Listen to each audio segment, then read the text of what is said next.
आज हम एक नया चैप्टर स्टार्ट करने जा रहे हैं, वो है आपकी प्रारंभिक वैद्युतिक। अब प्रारंभिक वैद्युतिक से अभिप्राय है कि विद्युत का विकास कैसे हुआ और इसे उत्पन्न करने में किन किन वैज्ञानिकों ने अपना योगदान दिया। तो सबसे पहले आ जाता है, लगभग 2500 वर्ष पहले की बात है, और ये यूनान देश का रहने वाला था कौन? थेल्स नाम का व्यक्ति। यूनान देश का रहने वाला था कौन? थेल्स। इन्होंने क्या किया, जो आपकी जो प्रारंभिक वैद्युतिक है यानी विद्युत को विकास करने में सबसे पहले इन्होंने ही अपना योगदान दिया। अब इन्होंने कैसे योगदान दिया, तो इन्होंने क्या किया, एक कांच की छड़ ली और उसे रेशम की वस्तु से या रेशम के कपड़े से उन्हें रगड़ा। आपस में कुछ समय तक उन्होंने उसको रगड़ते रहे। तब उन्होंने क्या देखा, जो कांच की जो छड़ होती है, उस कांच की छड़ को जब वो धूल एवं मिट्टी के कणों के पास में ले गए या कागज़ के छोटे छोटे टुकड़ों के पास में ले गए, तो उन्होंने उन टुकड़ों को, उन कणों को अपनी ओर क्या किया, आकर्षित किया। उन्होंने जब इस प्रभाव को देखा, उसे महसूस किया, तो थेल्स ने क्या किया, इसे क्या नाम रख दिया, इलेक्ट्रिक या विद्युत। लेकिन जो इस प्रकार की विद्युत है, ये इसका कोई भी घरेलू या व्यापारिक तौर पर प्रयोग नहीं किया जा सकता। क्यों नहीं किया जा सकता? क्योंकि इसका मान क्या होता है, बहुत कम होता है, यानी कि ये कुछ मात्रा में क्या कर सकते हैं, विद्युत का उत्पादन कर सकते हैं। और ये इसे अपन क्या कर सकते हैं, वायरों के द्वारा एक जगह से दूसरी जगह भी नहीं ले जा सकते। तो ये केवल क्या हो गया, नाम मात्र की विद्युत है। लेकिन उन्होंने क्या किया, इसे उत्पन्न करने में सबसे पहले अपना योगदान दिया। तो उन्होंने क्या, उनसे छड़ ली एक तो इन्होंने एक तो छड़ ली कांच की और दूसरी छड़ ली रेशम की कोई वस्तु।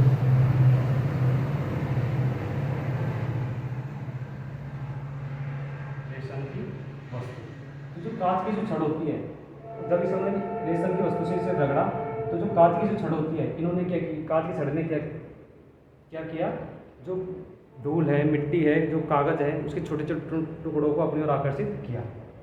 और उन्होंने इसी प्रभाव को देखते हुए इसका नाम क्या रख दिया, इलेक्ट्रिक या विद्युत। क्या नाम रख दिया, विद्युत। लेकिन इस प्रकार की जो विद्युत है, इसे किसी भी प्रकार के व्यापारिक तौर पर या घरेलू तौर पर उपयोग नहीं किया जा सकता। लेकिन उन्होंने क्या कर दिया, विद्युत की खोज कर दी। इसके बाद में हमारे दूसरे वैज्ञानिक आए कौन? वोल्टा। कौन आए? वोल्टा नाम का वैज्ञानिक आए। इन्होंने क्या किया, रासायनिक विधियों के द्वारा, किस विधियों के द्वारा? रासायनिक विधियों के द्वारा सेल का निर्माण कर दिया। किसके निर्माण कर दिया? सेल का निर्माण कर दिया। अब जो सेल होती है, जो सेल में जो वोल्टेज बनते हैं, जो विद्युत सप्लाई बनती है, इसे अपन क्या कर सकते हैं, वायरों के द्वारा एक जगह से दूसरी जगह पर ले जा सकते हैं और छोटे मोटे कार्य अपन कर सकते हैं, जैसे फैन को चला सकते हैं, बल्ब चला सकते हैं। तो ये क्या हो गई, रासायनिक विधियों के द्वारा। रासायनिक विधियों के द्वारा विद्युत का उत्पादन।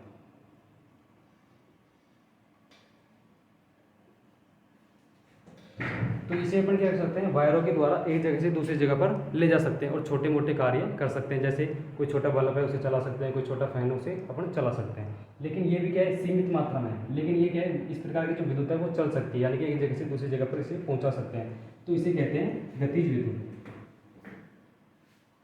गतिज विद्युत। लेकिन जो आपके जो थेल्स नाम के व्यक्ति थे, उन्होंने जो विद्युत की खोज की, वो कौन सी प्रकार की विद्युत थी, वो स्थैतिक विद्युत थी, यानी कि एक ही जगह पर स्थिर रहने वाली स्थैतिक विद्युत।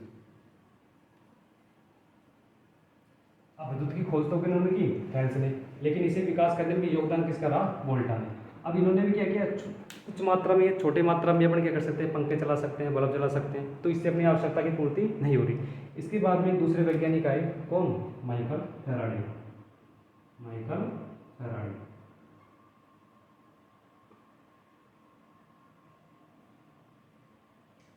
तो जो माइकल फैराडे थे, उन्होंने क्या किया, चुंबकीय विधियों के द्वारा, यानी कि मैग्नेटिक प्रभाव के द्वारा विद्युत का उत्पादन किया। जैसे कोई आपके क्या है, अल्टरनेटर है, जब अल्टरनेटर के अपन शाफ्ट को घुमाते हैं ट्रैक्टर की सहायता से, तो वो क्या करता है, अल्टरनेटर अपने विद्युत सप्लाई उत्पन्न करता है या पैदा करता है। तो जो अल्टरनेटर है, डीसी मोटर है, डीसी जनरेटर है, ट्रांसफार्मर है, जितने भी आप वर्तमान समय में वैद्युतिक उपकरण देख रहे हैं, उन सबका विकास किन्होंने किया, माइकल फैराडे ने।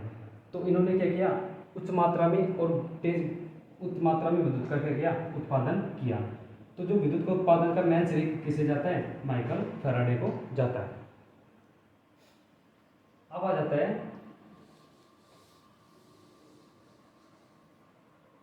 जो कांच की छड़ होती है, इस पर कौन सा आवेश आया, और जो रेशम की वस्तु है इस पर कौन सा आवेश आया। जो कांच की वस्तु होती है इस पर कौन सा आवेश आया, धनात्मक आवेश, धनात्मक आवेश। और जो रेशम की जो वस्तु होती है, जो रेशम की जो कपड़ा था उस पर कौन सा आवेश आया, ऋणात्मक आवेश, ऋणात्मक आवेश। लेकिन इस आवेश की पहचान किसने की कि ये आवेश धनात्मक है कि ये आवेश ऋणात्मक है, तो इसकी पहचान की बेंजामिन फ्रैंकलिन ने। एक लेडीज थी, एक महिला थी, बेंजामिन फ्रैंकलिन। तो इन्होंने ही बताया कि जो कांच की जो वस्तु है, जब इसे अपन रेशम की वस्तु से रगड़ेंगे तो उस पर क्या हो जाता है, आवेश इकट्ठा हो जाता है। कि आवेश को कितने भागों में बांटा गया, दो भागों में, एक तो धनात्मक आवेश और एक ऋणात्मक आवेश।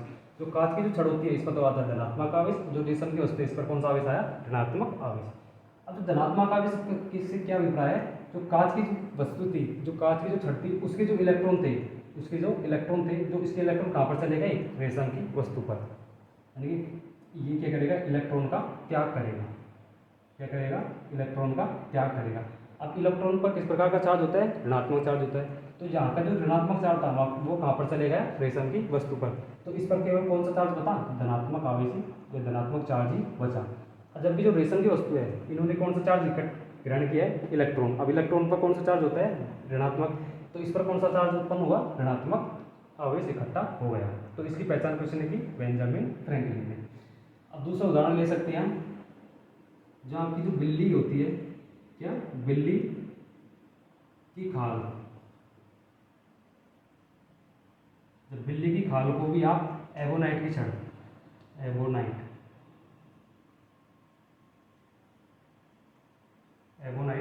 की छड़ से जब रगड़ोगे तो जो बिल्ली की जो खाल होती है उस पर कौन सा चार्ज आएगा, धनात्मक। और जो एबोनाइट की छड़ होते हैं उस पर कौन सा चार्ज आएगा, ऋणात्मक आवेश, ऋणात्मक चार्ज। तो इस पर आएगा धनात्मक, और इस पर आएगा कौन सा, ऋणात्मक। यानी जो खाल है ये तो क्या करेगी, इलेक्ट्रॉन का त्याग करेगी, और जबकि जो एबोनाइट की छड़ है जो क्या करेगी, इलेक्ट्रॉन को ग्रहण करेगी, इलेक्ट्रॉन का त्याग। और ये क्या करेगी, इलेक्ट्रॉन का को ग्रहण, इलेक्ट्रॉन को ग्रहण करेगी। तो जो यहाँ का जो ऋणात्मक चार्ज था वो कहाँ पर चलेगा, एबोनाइट की छड़ पर। अब एबोनाइट की छड़ पर कौन सा चार्ज आया है, ऋणात्मक, यानी कि इलेक्ट्रॉन आया, तो इलेक्ट्रॉन पर कौन सा चार्ज होता है, ऋणात्मक चार्ज होता है। तो ये होता है आपकी जो आवेश होता है। अब आवेश होता है धनात्मक और ऋणात्मक। अब आ जाता है कि आपके इलेक्ट्रॉन, इलेक्ट्रॉन क्या होते हैं, प्रोटॉन क्या होते हैं, न्यूट्रॉन क्या होते हैं। तो पदार्थ के छोटे से छोटे कण को, पदार्थ के छोटे से छोटे कण को क्या कहते हैं, अणु। और अणु से भी छोटा कौन होता है, परमाणु। लेकिन परमाणु भी क्या होता है, सबसे छोटा नहीं होता है, ये भी तीन चीज़ों से मिलकर बना हुआ होता है। तो ये होता है आपकी कोई परमाणु, ये क्या है आपकी कोई परमाणु। अब परमाणु को जो केंद्रीय सघन भाग कहलाता है, परमाणु का केंद्रीय सघन भाग क्या कहलाता है, नाभिक। क्या कहलाता है, नाभिक। अब नाभिक में क्या होते हैं, proton plus neutron, proton plus neutron. और जो इसकी जो बाहरी जो कक्षाएं होती है इसमें कौन गति करते हैं, इलेक्ट्रॉन। इसमें कौन गति करते रहते हैं, इलेक्ट्रॉन।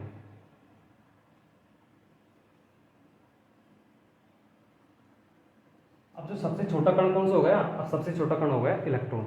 यानी कि सबसे बड़ा कौन, अणु, अणु से छोटा परमाणु, परमाणु से छोटा प्रोटॉन, प्रोटॉन से छोटा न्यूट्रॉन, और न्यूट्रॉन से छोटा इलेक्ट्रॉन। तो सबसे बड़ा अणु और सबसे छोटा कौन सा हो गया, इलेक्ट्रॉन। अब आ जाता है कि प्रोटॉन क्या होता है, इलेक्ट्रॉन क्या होता है, और न्यूट्रॉन क्या होता है, क्या इनका आवेश होता है, कौन कौन से इन पर आवेश होता है, इनकी खोज किसने की। तो सबसे पहले आ जाता है इलेक्ट्रॉन, सबसे पहले आ जाता है इलेक्ट्रॉन।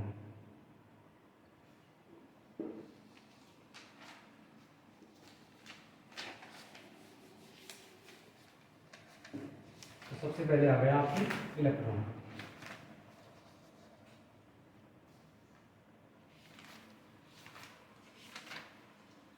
इलेक्ट्रॉन की खोज, इलेक्ट्रॉन की खोज किस कौन से व्यक्ति ने की? J Thomson, J Thomson. अब इस पर जो आवेश होता है, किस प्रकार का आवेश होता है? ऋणात्मक आवेश होता है। अब वो कितना होता है आवेश? वो होता है आपके ऋणात्मक, यानी कितना? अब वो ऋणात्मक होगा तो कितना होगा? -1.6 गुणा 10⁻⁻19 कूलाम। अब आवेश का मात्रा क्या होता है? कूलाम। तो जो इलेक्ट्रॉन होता है इस पर कितना आवेश होता है? -1.6 10⁻19 कूलाम। अब आ जाता है इसका द्रव्यमान कितना होता है? किसका? इलेक्ट्रॉन का द्रव्यमान। तो इसका द्रव्यमान होता है 9.1 गुणा 10⁻31 किलोग्राम, -31 किलोग्राम। तो ये होता है आपके इलेक्ट्रॉन। इलेक्ट्रॉन की खोज किसने की? जे थॉमसन ने। अब इस पर जो आवेश होता है क्या होता है? आवेश। अब इस पर आवेश कौन सा होगा? ऋणात्मक, लेकिन कितना होगा? -1.6 10⁻19 कूलाम। अब इसका द्रव्यमान कितना होता है? 9.1 इंटू 10⁻31 किलोग्राम। अब इलेक्ट्रॉन के बाद आ जाता है प्रोटॉन। इलेक्ट्रॉन के बाद आ जाता है प्रोटॉन।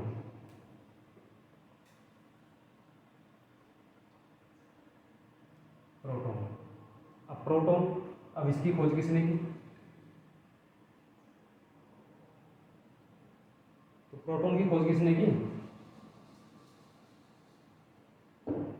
प्रोटॉन की जो खोज होती है वो तो की थी गोल्डस्टाइन ने।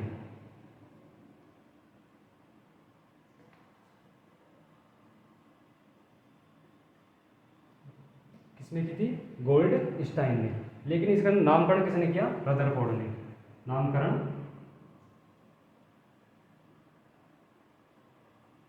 रदरफोर्ड। अब जो प्रोटॉन होता है, अब इस पर किस प्रकार का आवेश होगा? वो होगा धनात्मक, यानी कि आवेश कितना होगा? कैसा होगा? धनात्मक।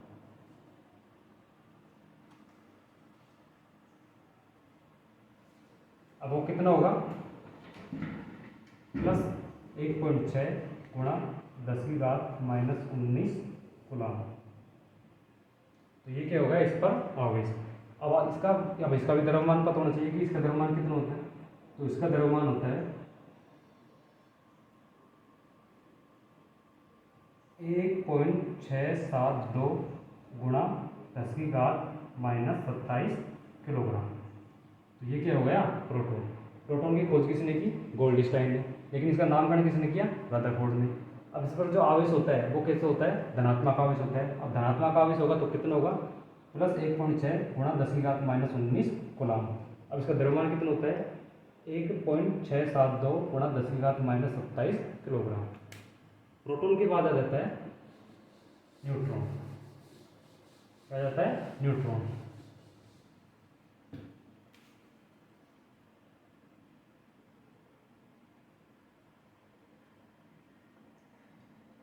न्यूट्रॉन की खोज किसने की थी? James Chadwick.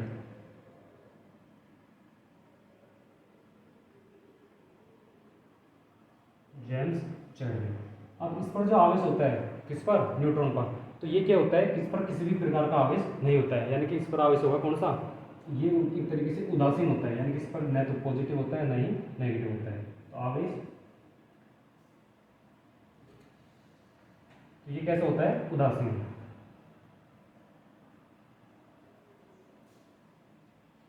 उदासीन होगा। तो अब जो न्यूट्रॉन होते हैं, न्यूट्रॉन, अब इसका द्रव्यमान कितना होता है? इसका द्रव्यमान होता है 1.674 गुणा 10⁻⁻27 किलोग्राम। यानी इस पर कितना यानी कि न्यूट्रॉन का द्रव्यमान कितना होता है? 1.674 गुणा 10⁻⁻27 किलोग्राम। तो ये हो जाता है आपकी न्यूट्रॉन।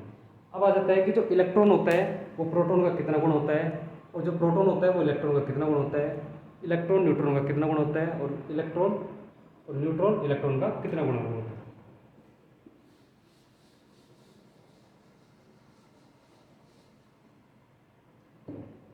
अब जो आपके जो प्रोटॉन होता है, क्या? प्रोटॉन। प्रोटॉन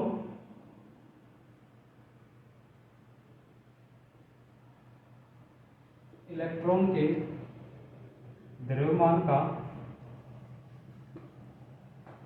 1837 गुना होता है। यानी कि जितना इलेक्ट्रॉन का द्रव्यमान होगा ना, उसका 1837 गुना किसका द्रव्यमान होगा? प्रोटॉन का। लेकिन यही बात पूछ रही है कि इलेक्ट्रॉन प्रोटॉन का के द्रव्यमान का कितना गुना होता है। यानी कि दूसरी कंडीशन, इलेक्ट्रॉन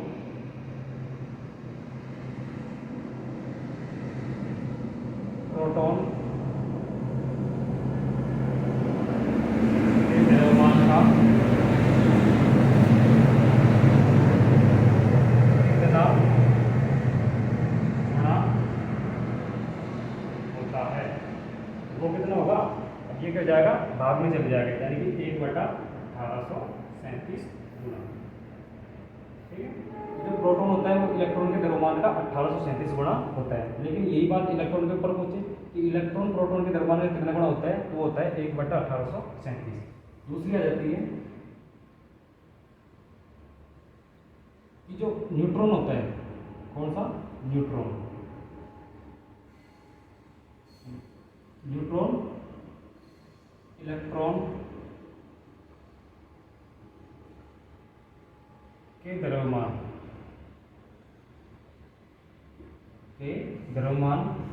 का कितना गुना होता है? कितना गुना होता है? तो वो कितना होता है? 1839। ये गला पर पेपर में आ जाता है 1840। ठीक है, दोनों में से आपको एक मिलेगी। लेकिन वही बात पूछे कि इलेक्ट्रॉन न्यूट्रॉन के द्रव्यमान का कितना होता है। दूसरी, इलेक्ट्रॉन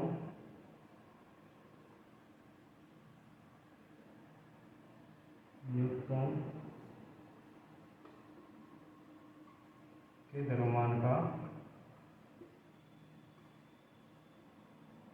कितना गुना होता है, वो कितना होगा? 1/1839 या 1/1840। इन दोनों में से आपके कोई भी वैल्यू आपको एग्जाम में मिलेगी। तो ये होता है आपके इलेक्ट्रॉन प्रोटॉन न्यूट्रॉन की। प्रोटॉन इलेक्ट्रॉन का कितना गुना होता है, इलेक्ट्रॉन प्रोटॉन का कितना गुना होता है। अब इलेक्ट्रॉन पर किस प्रकार का आवेश होता है, न्यूट्रॉन पर किस प्रकार का आवेश होता है, तो ये अपन ने पढ़ेंगे। अब इससे आ गए कि जो आवेश है, एक तो होता है धनात्मक आवेश, एक होता है ऋणात्मक आवेश। यानी कि जब धनात्मक आवेश आपस में मिलेंगे तो क्या होगा, और जब ऋणात्मक आवेश में मिलेंगे तो क्या होगा। तो आवेश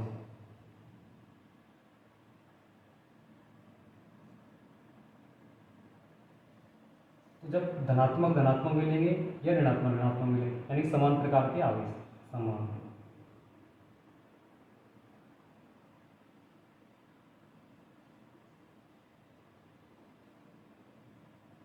यानी कि एक तो पॉजिटिव, तो दूसरा भी कौन सा रहेगा?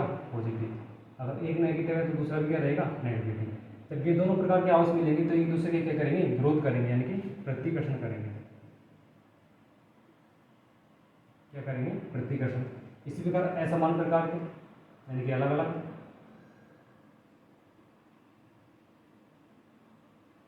असमान प्रकार के, यानी कि एक तो पॉजिटिव रहेगा और एक नेगेटिव रहेगा, या एक नेगेटिव रहेगा तो दूसरा पॉजिटिव रहेगा। तो ये दोनों जब आपस में मिलेंगे तो क्या करेगा? आकर्षण करेंगे। क्या करेंगे? आकर्षण करेंगे। इसे अपन दूसरी तरीके से समझ सकते हैं कि अपन दो चुंबक लेते हैं। क्या लेते हैं? दो मैग्नेट लेते हैं। यहाँ पे है दो चुंबक, यानी कि इसका तो एक तो हो गया एन सिरा, एक हो गया एस सिरा। इस प्रकार आपके दूसरा चुंबक, इसका भी ये एन है और ये एस है। जब अपन क्या करेंगे? एन को एन से मिलाएंगे। क्या करेंगे? एन को एन से मिलाएंगे या एस को एस से मिलाएंगे, तो ये चुंबक क्या होगा? एक दूसरे के विरोध करेंगे। जब अपन गल्ला पर देखते हैं ना कि एक तो अपन ने ले लिया, एक ध्रुव लेते हैं और दूसरा लेते हैं, यानी कि उस टाइम क्या होता है? एक तो एन होता है, दूसरा भी एन होता है। तब इन दोनों को अपन आपस में लेट जाएंगे तो ये क्या करेंगे? एक दूसरे के विरोध करेंगे, यानी कि एक दूसरे के संपर्क में नहीं आएंगे। तो ये क्या करेंगे? प्रतिकर्षण करेंगे। क्या करेंगे? प्रतिकर्षण करेंगे। इसी प्रकार अपन जब एक एन लेते हैं और दूसरा एस ले लेते हैं, इसी प्रकार पहला एस ले लेते हैं तो दूसरा एन ले लेते हैं, तो ये अब इस कंडीशन में क्या होगा? ये चुंबक आपस में चिपक जाएंगे, यानी कि एक दूसरे को आकर्षित करेंगे। आकर्षित से करेंगे। तो ये होता है आपके समान प्रकार के आवेश या अलग अलग प्रकार के जब आवेश आपस में मिलते हैं तो कौन सी क्रिया होती है। ये एक तरीके से जो चुंबक का जो सिद्धांत होता है उसी पर ये कार्य करता है। तो ये हो गया अपने प्रारंभिक वैद्युतिक, यानी कि इसका विकास कैसे कैसे हुआ, इसे उत्पन्न करने में, ऐसे विकास करने में, इसे आगे बढ़ाने में किन किन वैज्ञानिकों ने अपना योगदान दिया। अब आवेश क्या होता है, अब अपन पढ़ेंगे विद्युत और एक होते हैं विद्युत धारा। एक तो पढ़ेंगे विद्युत और दूसरी पढ़ेंगे विद्युत धारा।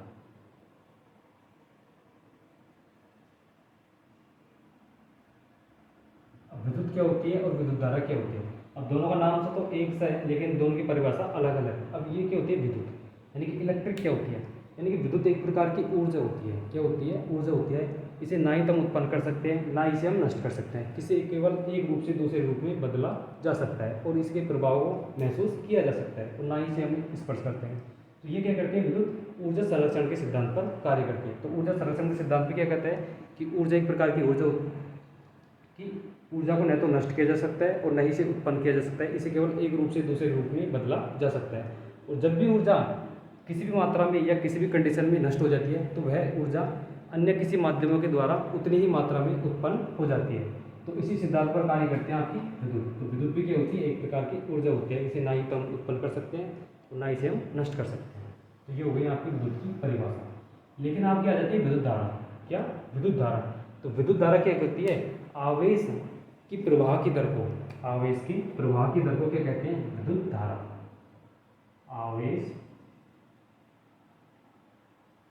की प्रवाह की दर को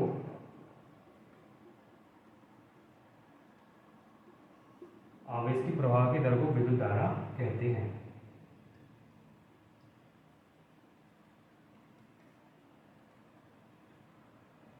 अब विद्युत धारा का मात्रक क्या होता है, एम्पियर।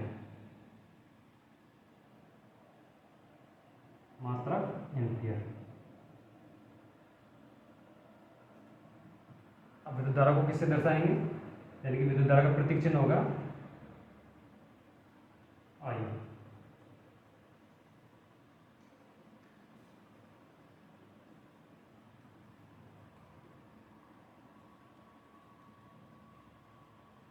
क्या हो गया, आई। अब एम्पियर का प्रतीक चिन्ह ए, कौन सा, कैपिटल। तो ये तो होती है आपकी विद्युत धारा और ये होती है आपकी विद्युत। तो विद्युत क्या होती है, एक प्रकार की ऊर्जा होती है। इसे ना ही तो हम नष्ट कर सकते हैं ना इसे हम उत्पन्न कर सकते हैं। इसे केवल एक रूप से दूसरे रूप में बदला जा सकता है। अब ये कौन से सिद्धांत पर कार्य करते हैं, कौन से सिद्धांत पर कार्य करती है, ऊर्जा संरक्षण। ऊर्जा संरक्षण के सिद्धांत पर।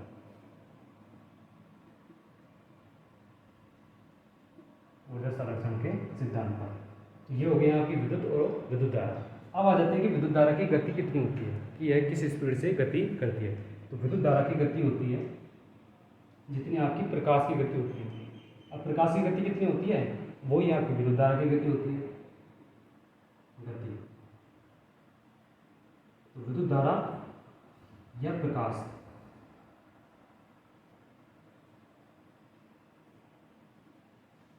विद्युत धारा या प्रकाश